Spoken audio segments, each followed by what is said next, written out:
To get started with trading, you first have to select a market.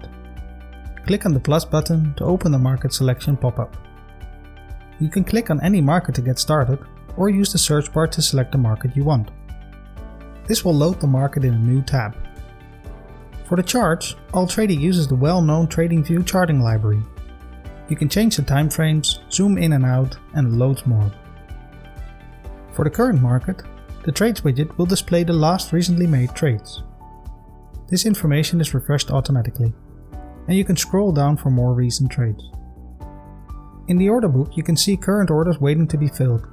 You can scroll up and down to see more of the order book.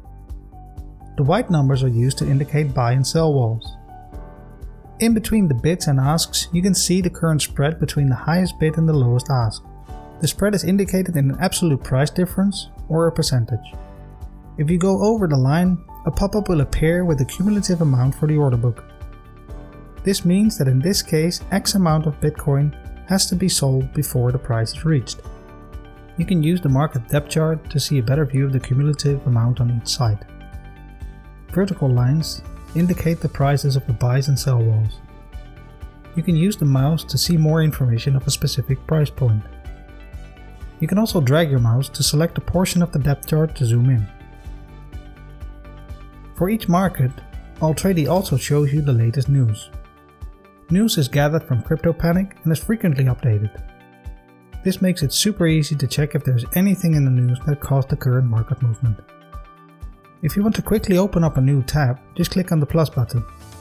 From the pop-up you can search for a market or select one from the watch list. You can sort the columns to find the biggest change in markets by volume or percentage. Once your tab is open, you can easily switch between the tabs. Similar to the markets pop-up, there's also a markets widget.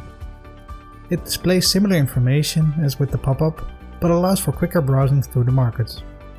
If you want to add items to the watch list, you can right-click on a market. This will show a menu to add items to the watch list. You can also assign a color to it. This will automatically add it to the watch list as well.